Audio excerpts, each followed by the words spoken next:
안녕하세요. 라이프노트입니다. 오늘은 집값에 대해서 한번 이야기를 해볼까 합니다. 맨날 집값이 최고점이라고 하면서 매번 신고가를 기록하는 이유들은 무엇일까라는 건데요. 요즘 뉴스를 보면 집값이 다시 예전처럼 많이 안 떨어집니다. 다시 오르려고 꿈틀댄다라는 기사글이 심심치 않게 보이기 시작하게 되었습니다. 생각해보면 집값 주기를 이렇게 보면 5년 주기이든 10년 주기이든 뭐 이렇게 몇 년 주기로 한 번씩 최고점을 갔다가 또 최저점을 갔다가 움직인다고 하잖아요. 그 당시에 보면 항상 최고점에 물린 것 같고 비싸게 산 것 같다라는 느낌은 항상 듭니다. 또 시간 지나서 보면 집값은 항상 고공행진을 하고 있는 상황이 반복적으로 진행되어 온다라는 것이죠. 집값은 끝났다. 다시는 못 오른다. 아마 지난 몇 년 사이 부동산 기사나 주변 대화에서 가장 많이 들었던 말이라고 생각을 합니다. 보통 금리가 오르고 거래가 얼어붙고 금매가 쏟아지던 그 순간 사람들은 확신하죠. 이제 부동산이 정말 끝났다. 다시는 그 가격 안 온다. 하지만 놀랍게도 지금 현실은 정반대입니다. 거래량은 살아나고 언론에서는 역대 최고가 갱신이라는 제목이 쏟아지고 있죠. 뭐 지금 그렇다는 건 아니고요. 몇 년 전 최고점에 집을 산 사람들은 이제 끝났다며 좌절을 했는데 분명히 지금은 오히려 다시 웃고 있는 기이한 장면이 또 펼쳐지고 있죠. 계속 반복돼서 말이죠. 왜 이런 일이 벌어질까요? 분명 논리적으로는 안 맞는 것 같죠. 인구는 줄고 경기 침체 우려는 여전하고 금리도 예전처럼 낮지는 않은데 말이죠. 그런데도 특정 지역, 특정 아파트들은 신고가를 계속 찍습니다. 여기서 중요한 진실이 있죠. 집값은 단순히 경제 지표 하나로 움직이지 않는다라는 거.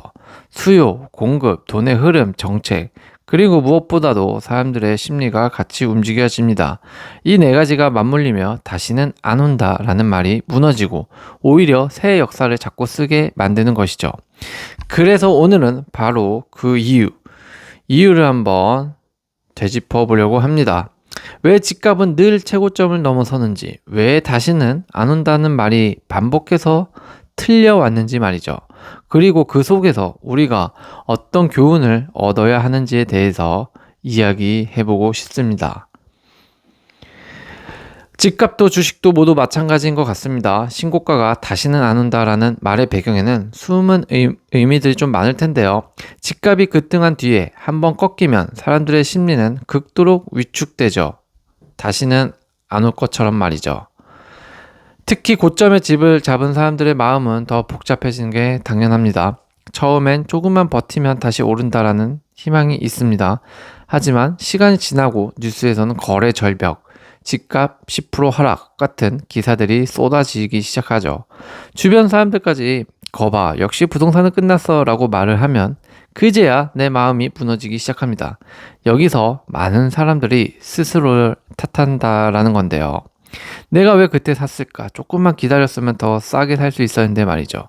후회와 자책이 겹치다 보면 그 고통을 줄이는 방법이 필요합니다. 그래서 나온 말이 바로 다시는 안 온다라는 말이죠. 심리적으로 힘들어서 그리고 고통을 줄이기 위해서 심리적 방어망은 아닐까라는 생각도 들어봅니다. 즉 이 말은 단순한 시장을 전망을 하는 게 아니라 스스로의 선택을 합리화하는 심리적 반패막인 경우가 많다라는 거죠. 어차피 다시는 안 오를 거니까 내가 손해본 게 아니라 그냥 세상이 바뀐 거야 라고 이렇게 생각해야 마음이 편해지니까요. 문제는 시장은 그런 개인의 심리와는 다르게 움직인다라는 겁니다. 경제 사이클, 수요와 공급, 정책 변수는 언제든 바뀌고 그때마다 가격은 다시 살아납니다. 그런데 이미 다시는 안 온다라는 말에 사로잡힌 사람들은 이 변화를 인정하지 못합니다. 그래서 뒤늦게 올랐던 사람들과 더 큰 격차를 경험하게 되는 것이죠. 정리하면 다시는 안 온다라는 말은 근거 없는 시장 예측이 아니라 상실감에 빠진 사람들의 심리적 자기 위로인 경우가 많다는 점을 알고 있어야 하지 않을까 싶은데요. 만약 다시는 안 온다라는 말이 사실이면 아마 워렌 버핏 같은 세계적인 장기 투자자이자 부자가 탄생할 수는 없었을 겁니다. 결국 모든 시장에서 시장가는 다시 안 온다가 아니라 결국 다시 온다라는 이론으로 살아가는 게 맞지 않나 싶습니다. 집값에 대한 사람들이 흔히 착각하는 게 있습니다. 이제 인구도 줄고 출산율도 낮은데 집은 앞으로 남아돌 거야 라는 건데요. 겉으로 보면 맞는 말 같지만 실제 시장을 들여다보면 전혀 다릅니다.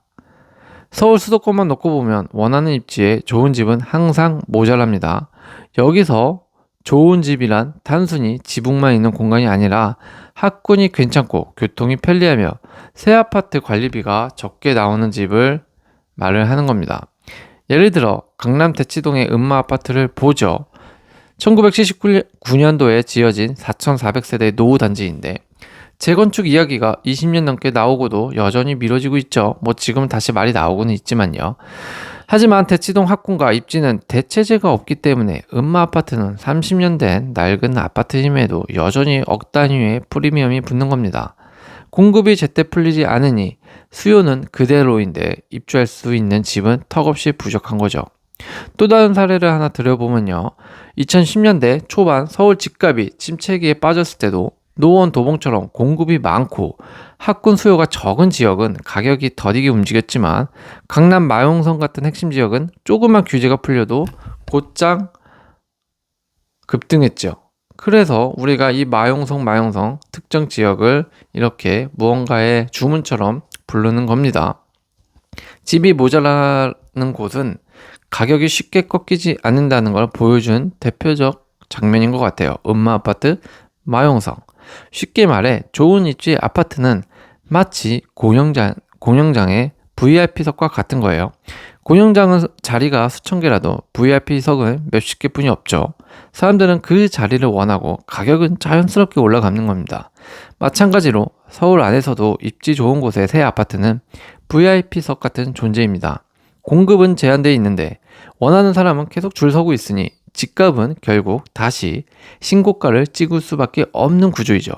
결론적으로 공급 부족은 숫자상 주택수의 문제가 아니라 사람들이 원하는 입지와 상품의 희소성 문제라는 점이 핵심이다라는 거죠. 그러니까 이번에 최고가에 물린 것 같아도 가격은 항상 다시 오른다라는 겁니다. 다시 오를 수밖에 없기 때문에 집값이 다시 오르는 경제적 요인으로 살펴봐도 이 공급 부족의 구조적인 문제가 풀리지 않으면 결국 집값은 다시 오를 수밖에 없는 구조로 간다라는 거죠. 두 번째로 집값이 왜 다시 오르는가 경제적 요인으로 보면 두 번째로는 이 돈의 흐름입니다. 집값이 오를 때 빠지지 않는 핵심 요인이 바로 이 돈의 흐름, 즉 유동성을 뜻하는데요. 많은 사람들이 금리가 올랐으니 이제 집값은 끝났다라고 단순하게 생각합니다. 하지만 돈은 물과 같아서 막으면 다른 길을 찾아 흐르죠. 그리고 시간이 지나면 결국 다시 부동산으로 흘러 들어옵니다. 실제 사례를 봐도 충분한 이해가 될 겁니다. 2008년 글로벌 금융위기 직후에 전 세계가 금리를 급격히 낮췄습니다. 그 결과 2010년대 초반부터는 다시 부동산 가격이 꿈틀대기 시작했는데요. 한국만 놓고 봐도 2020년 코로나 시기 정부가 풀어놓은 막대한 유동성이 결국 이 유동성이 주식과 부동산으로 향했고 불과 1, 2년 만에 서울 아파트값은 수억 원씩 또 뛰었습니다. 이처럼 돈은 단순히 또 은행 금리만 보고 움직이지는 않는데요. 사람들은 항상 이렇게 계산하죠. 주식은 하루에 5% 오르기도 하지만 다음날 반토막 날 수도 있다라고요. 그리고 예금은 안전하지만 물가를 못 따라간다고 생각을 하고요. 결국 내 자산을 지키고 불릴 수 있는 거는 남들처럼 부동산밖에 없다라고 생각을 합니다. 부동산 예찬가들은 이 말을 더더욱 크게 신뢰하고 믿죠. 결국 자산가와 중상층 모두 안정성과 가치 보존을 이유로 다시 결국 부동산으로 돌아온다라는 거죠. 어디가? 이 유동성이 부동산으로 결국 돌고 돌아서 오게 된다라는 겁니다. 그래서 비유하자면 돈의 흐름은 물이 항상 바다로 모이는 원리와 비슷하다라고 말을 하는 것 같아요. 물이 산에서 시작해 계곡, 강을 지나 결국 바다로 가듯 돈도 주식, 예금, 채권을 거쳐서 결국 가장 큰 자산 저장소인 부동산으로 모입니다. 일시적으로 다른 곳에 머물 수는 있지만 장기적으로는 부동산이 최종 목적지가 된다는 겁니다. 정리하자면 금리나 단기 변수에 따라 시장이 흔들릴 수는 있어도 돈이 돌아올 곳은 결국 부동산이다라는 거죠. 이 흐름을 이해하지 못하면 신고가가 왜 반복되는지를 놓칠 수밖에 없다라고 생각은 듭니다. 세 번째, 부동산 가격이 오를 수밖에 없는 경제적 요인은 바로 이 정책적 방어인데요. 대한민국에서 집값이 단순히 시장 논리만으로 움직인다고 생각하면 정말 큰 오해입니다. 왜냐하면 정부는 집값 급락을 절대 방치하지 않기 때문이죠.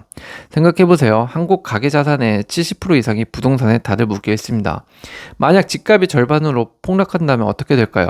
가계는 빚을 갚지 못해 연쇄 부도가 나고요. 은행은 담보가치 하락으로 부실해지며 금융 시스템 전체가 흔들립니다. 그렇게 되겠죠. 즉 부동산 시장은 단순한 집의 문제가 아니라 국가 경제의 뼈대입니다. 실제 사례를 들어볼게요. 2014년도에 무슨 일이 있었죠? 바로 전세난이 있었어요. 전세난. 전세값이 폭등하자 정부는 정세 대출을 크게 확대하고 LTV나 DTI 규제를 완화해버립니다. 그 결과 매매 시장으로 돈이 다시 이동하면서 집값이 엄청 상승했죠. 2023년도에도 마찬가지입니다. 전세 사기 참 있어서는 안 되는데 전세 사기와 이 미분양 폭탄 위기 때도 보면 지방 미분양이 쌓이고 전세 사기 사건이 사회 문제가 되자 정부는 곧바로 규제 지역을 해제하고 특례 보금자리 이론 같은 초저금리 대출을 내놓습니다.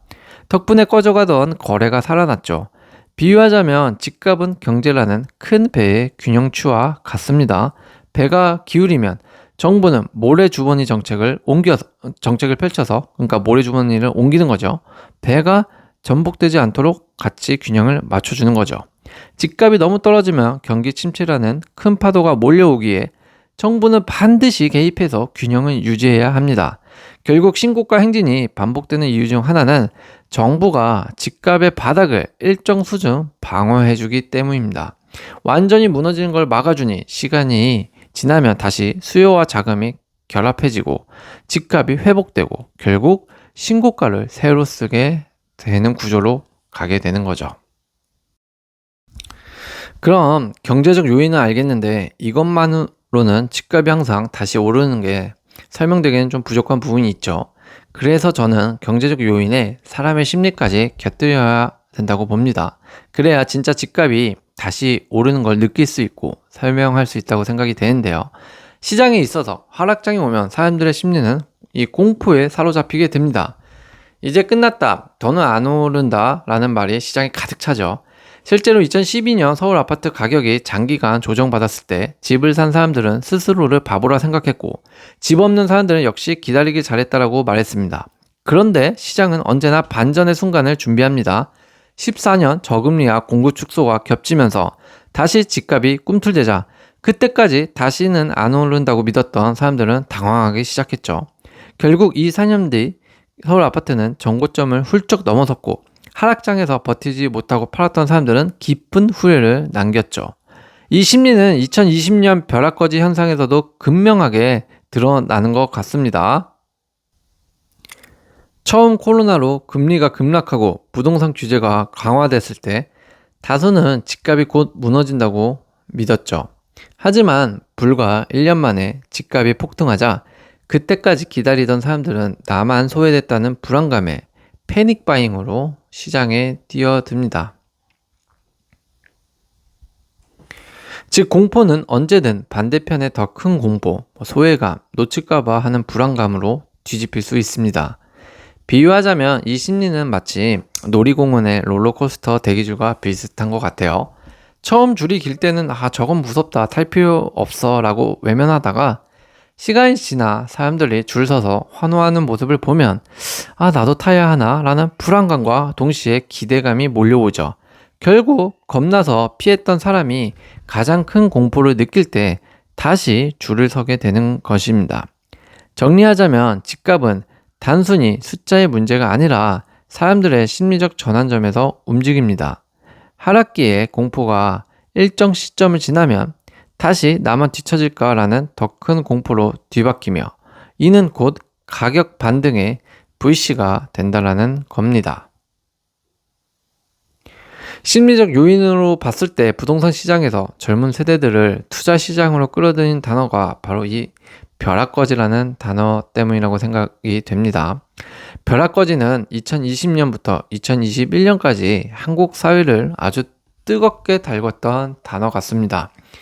불과 1년 만에 서울 아파트값이 수억씩 오르자 집을 못 산 청년층과 신혼부부들은 단숨에 상대적 빈곤층으로 전락한 듯한 좌절감을 느꼈죠.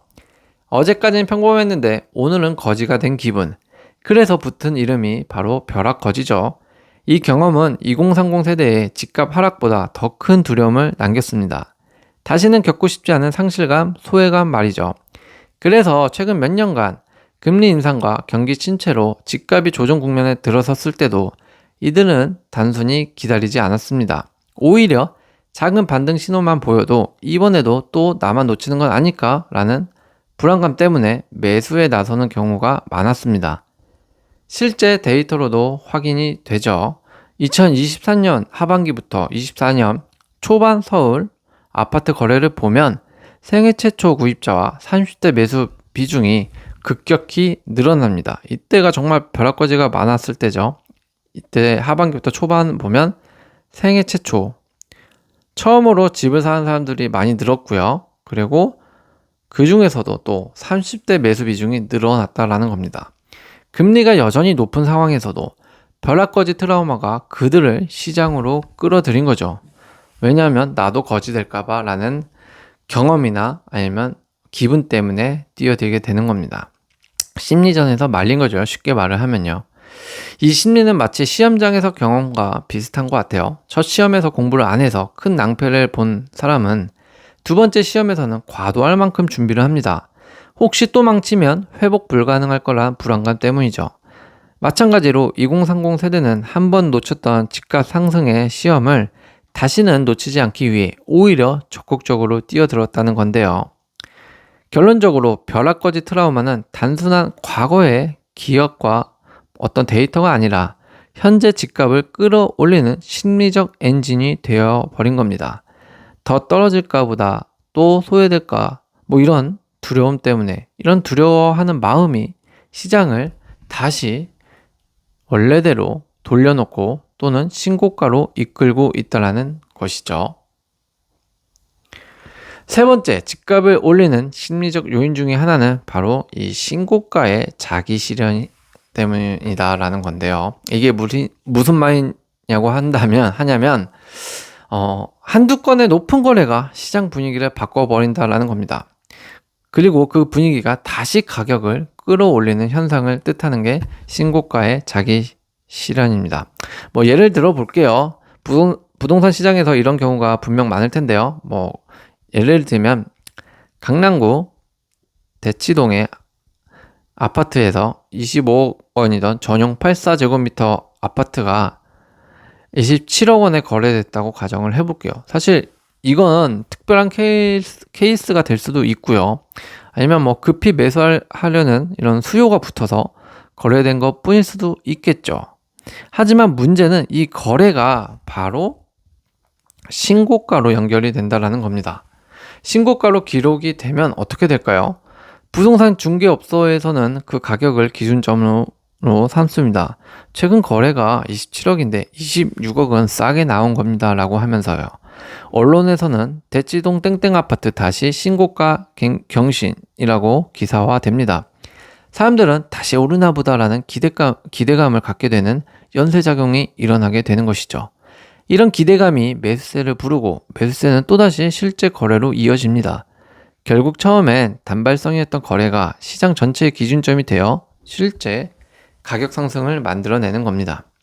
비유하자면 신고가는 경기장의 선취점 골과 비슷한 겁니다. 경기가 팽팽하다가 한쪽이 먼저 골을 넣으면 분위기는 순식간에 바뀌죠. 관중은 흥분하고 선수들은 자신감을 얻으며 흐름이 한쪽으로 기울어집니다. 부동산도 마찬가지입니다. 한두 건의 신고가가 시장의 심리를 흔들고 그게 다시 새로운 신고가를 만드는 심리적 도미노 효과를 일으킨다라는 거죠.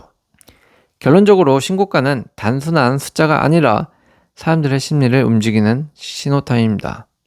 그리고 이 작은 불꽃이 결국 시장의 전체를 불태우고 다시는 안 온다던 집값을 다시 신고가로 밀어 올리는 그런 이유가 원동력이 되는 것이죠. 우리는 다시 한번 과거 사례로 집값을 배워볼 필요가 있을 수 있을 겁니다. 먼저 2008년 금융위기 때 이유를 살펴보면 당시 강남 아파트는 30% 이상에 빠졌었습니다. 가격이. 많은 사람들이 강남 불패는 끝났다라며 비웃었죠. 하지만 불과 6, 7년 뒤 저금리와 공급 부족이 겹치면서 가격은 정고점을 돌파했습니다. 그리고 그때 팔았던 사람들은 뒤늦게 땅을 쳤고 실은 아직도 그때를 잊지 못하고 부동산 투자에서 자신을 자책하는 사람들도 심심치 않게 주변에서 볼 수 있게 되었습니다. 두 번째 과거 사례로는 얼마 안 됐죠. 2018년 9.13 대책 이후일 텐데요. 이때 문재인 정부가 강력한 규제를 쏟아내자 서울 수도권 아파트는 거래가 끊기고 가격이 조정 국면에 들어갔습니다. 이제는 진짜 끝났다라는 말이 나왔죠, 많이. 정부에서도 분명 부동산 집값에 대한 강한 자신감을 내비춘 적도 있었죠. 하지만 불과 2년 뒤 코로나19와 초저금리, 풍부한 유동성이 겹치면서 집값은 정말 폭발적으로 치솟았습니다. 전세난까지 겹치면서 역대급 신고가들이 행진을 이어가는데요. 이때는 진짜 분위기가 계집도 등기쳐라라는 우스갯소리도 돌 정도로 무섭게 오르던 때로 기억이 됩니다. 이처럼 집값은 내려가는 듯 보여도 결국 회복하고 회복을 넘어 새로운 기록을 쓴다는 게 역사적 패턴입니다. 역사적으로만 봐도요. 비유하자면 부동산 시장은 큰 고무줄과 같습니다. 한쪽으로 당기면 순간 늘어나며 가격이 꺾이지만 탄성력, 즉 공급 부족, 돈의 흐름, 정책, 심리 이런 것들이 강하기 때문에 시간이 지나면 원래 자리로 돌아오고 심지어 더 멀리 튀어 올라갈 수 있게 되는 것이죠. 결론적으로 과거 사례들은 우리에게 한 가지 분명한 메시지를 준다라는 겁니다. 다시는 안 온다라는 말은 늘 사람들을 속였고 집값은 결국 어떻게 된다? 항상 새로운 신고가를 쓰게 된다라는 겁니다. 과거만 보더라도요. 역사는 반복되고 이번에도 기다리면 다르지 않을 가능성이 더 크지 않을까라는 개인적인 생각을 해보게 됩니다. 집값이 오르고 내리는 사이클 속에서 우리가 꼭 기억해야 할 건 단순합니다. 다시는 안 온다라는 말에 속지 말자는 것인데요. 왜냐하면 이 말은 시장의 냉정한 분석이 아니라 대개 그 순간에 상처받는 사람들의 자기 위로에서 나오는 심리이기 때문이죠. 그리고 그 말에 흔들린 사람은 꼭 중요한 시점마다 잘못된 선택을 할 가능성이 높아지기 때문인데요.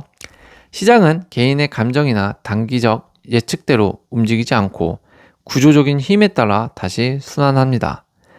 비유하자면 집값은 마치 바다의 파도와 같습니다. 밀물이 빠질 때는 영영 바다가 사라질 것처럼 보이지만 다시는 안 올 것 같지만 항상 메마를 것 같지만 시간이 지나면 다시 밀려옵니다.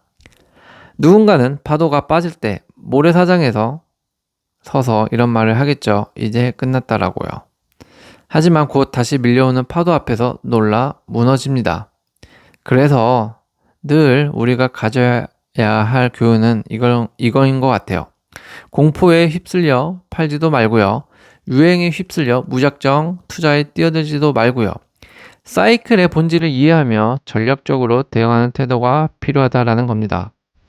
결국 부동산에서 살아남은 사람은 다시는 안 온다는 말에 속지 않고 반드시 돌아오는 파도에 대비한 사람일 겁니다.